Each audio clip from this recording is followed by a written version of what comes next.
Guys, welcome to my channel Ishq Inayat. It's me डोडो। तो चलिए start करते हैं द ट्विस्ट जीआर सीरीज़ का एपिसोड नंबर 37। तो हमने पिछले एपिसोड में देखा कि हमारी आयशा मिंटी को पूरा ग्रूम करती है, like professional makeup artist, hair styler, सबको लाती है। एंड गलत टाइम पे उसका भाई एंट्री करता है एंड ऑफ कोर्स हमारी मिंटी की दादी भी कॉल करती है एकदम गलत टाइम पे। तो अब आगे वो अपना ड्रेस को संभालती हुई अपना फ़ोन उठा के जस्ट बाहर भागती है। दादी से बोलती है, दादी आपका समय टाइमिंग हमेशा ख़राब होता है। लाइक किसका भड़ास किस पे निकाल रही है लड़की। छोड़ो गाइस छोड़ो। तो वो ऐसा बोलती है एंड कहती है, क्या चल रहा है, जल्दी जल्दी बताओ।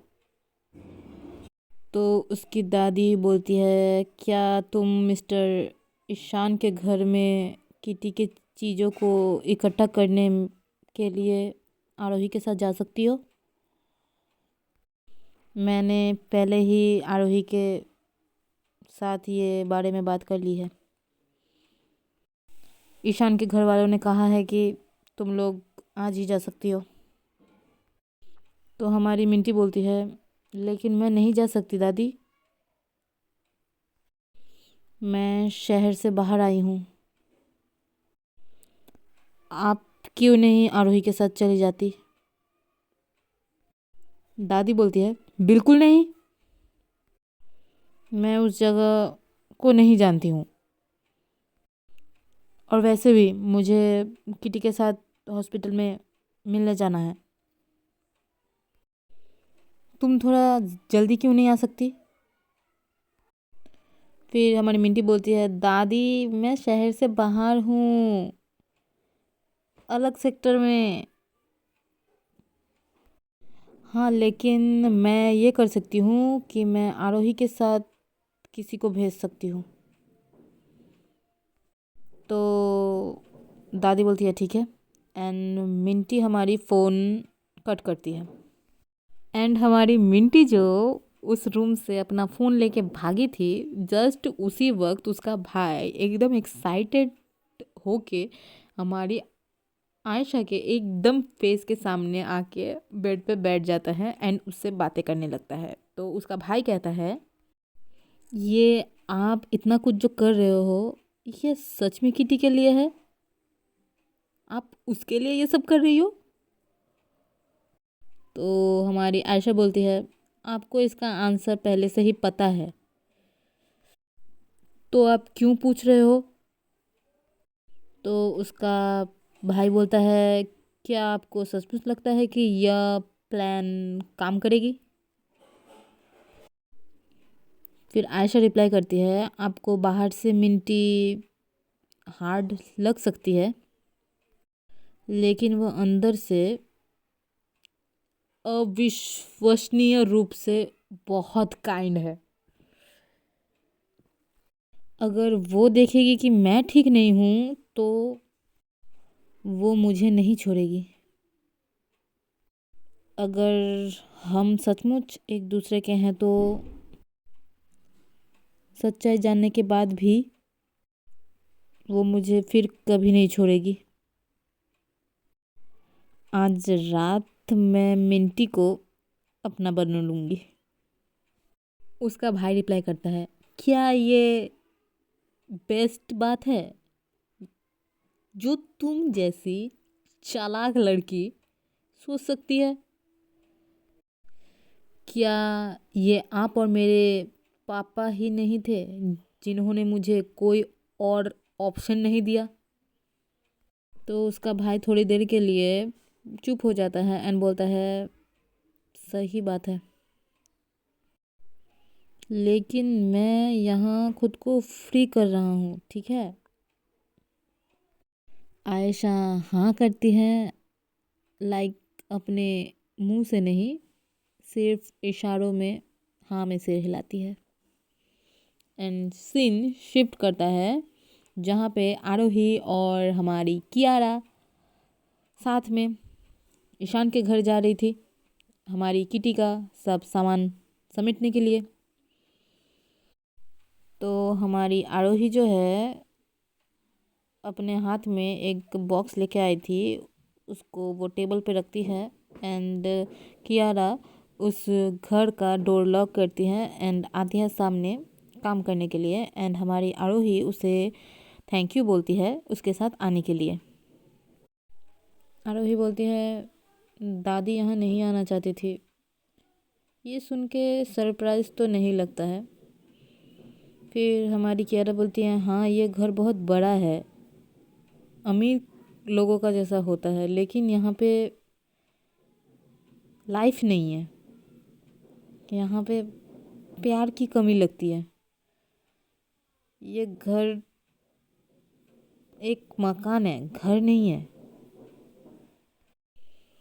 कियारा बोलती है आमतौर पर जब मैं किसी का घर सजाती हूँ तो उसमें वहाँ के ओनर का जो वाइब्स है, जो पसंद है वो झलकती है, लेकिन ये घर बहुत डार्क नेक्स्ट वाला है, बट उदास है, उदास। ये घर जैसे सिंगल्स का घर नहीं होता है वैसे दिखता है। मैरिड कपल के लिए तो ये घर है ही नहीं। तो पीछे से आरोही बोलती है ऐसा शायद इसलिए है क्योंकि किटी को इसमें कोई दिलचस्पी नहीं थी। फिर कियारा पूछती है क्या उसको इसमें दिलचस्पी नहीं थी? तुम्हारा मतलब है कि किटी को ईशान पे दिलचस्पी नहीं थी? हमारी आरोही तब एक वर्ड तक नहीं बोलती है, वो सिर्फ इमेजिन करती है एक सोफ़ा पे ईशान बैठा हुआ है एंड घर को डेकोर करने के लिए कुछ चीज़ें अपने टैब पर देख रहा था एंड सामने हमारी किटी भी बैठी हुई है एंड उसे दिखाता है एंड किटी लाइक अपने फ़ोन पे ही बिजी थी, वो अपनी दादी से बात करने के लिए बाहर चली जाती है हमारे ईशान के बातों का कोई रिप्लाई ना देते हुए। लाइक हमारा ईशान जो है वो किटी के साथ तो था लेकिन साथ रह के भी अकेला महसूस कर रहा था। लाइक किटी उसके साथ प्यार में नहीं है, उसे एक इंसान चाहिए जिसे वो अकेला महसूस ना करे। किटी सिर्फ इसके लिए ईशान के साथ है ताकि वो एलोननेस फील ना हो। एंड जब किटी चली जाती है दादी को फ़ोन पे लेके तो ईशान थोड़ा सैड हो जाता है, अपना सिर नीचे झुका लेता है। वहाँ पे हमारी आरोही आती है, उस टाइम पे थी वहाँ पे आरोही आरोही आती है एंड ईशान को बोलते हैं शायद उसे कुछ काम है। तो आरोही भी बोलती है कि हमारी किटी को घर सजाने का शौक़ नहीं है, लेकिन ईशान रिप्लाई करता है लगता है कि उसे मुझ पर ही दिलचस्पी नहीं है। मैं जानता हूँ कि तुम्हें पता है वो मुझसे प्यार नहीं करती, लेकिन इससे कोई फ़र्क नहीं पड़ता, मैं उससे बहुत प्यार करता हूँ। एक दिन मैं उसे अपना प्यार समझा दूंगा। ईशान से बहुत पॉजिटिव वाला वाइब आता था एंड आरोही भी उसके उस बात पर नोट करती है एंड हाँ में सिर हिलाती है एंड सीन शिफ्ट करता है जहाँ पे आरोही कियारा को ये सब बात बता रही थी एंड आरोही बोलती है अगर मुझे पता होता कि चीज़ें इस तरह से बदल जाएंगी तो